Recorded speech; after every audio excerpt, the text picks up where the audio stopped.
बदलापूर या ठिकाणी एक अशी घटना घडली, एका छोट्या मुलीवर बलात्कार होत होता। अक्षय नावाच्या व्यक्तीने बलात्कार केला, गरीब कुटुंबातला होता, नालायक होता।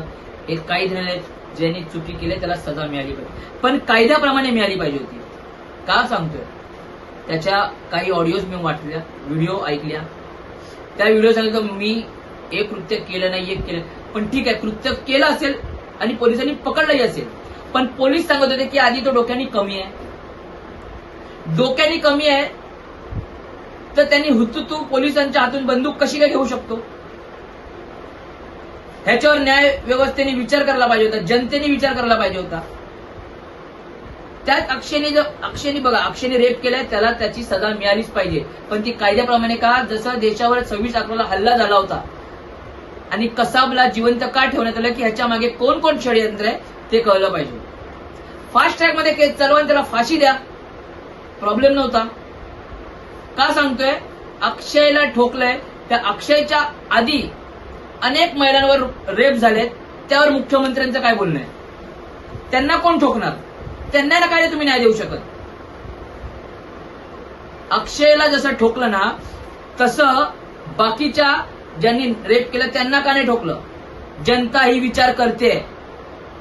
मला हे का सांगूसं वाटतंय, कारण का अक्षयला ठोकल्यानंतर कळलं यामध्ये अजून काही गोष्टी आल्या। त्या गोष्टी काय आल्या? त्या शाळेचे ट्रस्टी, त्या शाळेचे मुख्याध्यापक हे सुद्धा इन्व्हॉल्व आहेत, हे सुद्धा इन्व्हॉल्व असून आज फरार आहेत। मग त्यांना का नाही ठोकत? त्यांना कोण ठोकणार? मुख्यमंत्री साहेब, जनता विचारते, सत्य गोष्टी आणल्याच पाहिजे ना। कारण का अक्षयनी रेप केला त्याला सजा भेटली, पण ती कायद्याप्रमाणे भेटली पाहिजे होती। आणि जे नालायक आज दोघे पाहिलेत ना, ट्रस्टी आणि मुख्याध्यापक, त्यांनाही पटका। कारण का ज्यावेळी अक्षयनी कृत्य केलं, बदलापूर पासून महाराष्ट्र लोकांनी त्या नालायकाला विरोध केला, करायलाच पाहिजे। पण ही जी दोन लोक पाहिलेत ना, त्याला विरोध का नाही करते जनता? झोपली का? विचार करा जनतेने। तुम्हाला कोणी पिन लावलं की लावताय पिन आणि पळताय घोड्यासारखे। अक्षयला विरोध करायलाच पाहिजे, बरा झाला। पण हे दोन जे पळालेत ना, ट्रस्टी आणि मुख्याध्यापक, त्यांचं काय? त्यांना सांगितलं तुम्ही पळा, जनता ऐकेल, 2 दिवस 4 दिवस 10 दिवस, मग नंतर तुम्ही परत या, लोक विसरतील। कारण का मूर्ख होत आपण, लोक विसरणारच। आज एका माऊलीवर रेप झालं, शांत, दुसऱ्यावर रेप झालं, शांत, फक्त रस्त्यावर येणार, तिसऱ्यावर रेप झालं, फक्त रस्त्यावर झालं, पण नंतर विसरलो। कारण का राजकारणी लोक तुमचे मुद्दे भडकवतात वेगवेगळ्या दिशेने आणि तुम्ही तसेच भडकत राहा। मला सांगायचंय, जर अक्षयला मारलंय ना, त्या दोघांनाही तुम्हाला मारावं लागेल। हे दोघेही चोर आहेत, ते सिद्ध झालेले। कारण का कोर्टाने सांगितलेलं आहे, जोपर्यंत अक्षयचा गुन्हा सिद्ध नाही झाला तुम्ही त्याला का ठोकला? गुन्हा सिद्धच झाला नाही तरी तुम्ही ठोकला, ठीक आहे, ठोकला ना।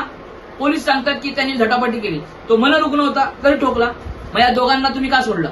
महाराष्ट्र जनतेने, मुख्यमंत्री जे होते ना आताचे एकनाथ शिंदे, त्यांना विचारा। महाराष्ट्र जनतेने, या प्रत्येक राजकीय लोकांना विचारा, शिवसेना, मनसे, बीजेपी, राष्ट्रवादी, महायुती, महाविकास आघाडी, प्रत्येकाला विचारा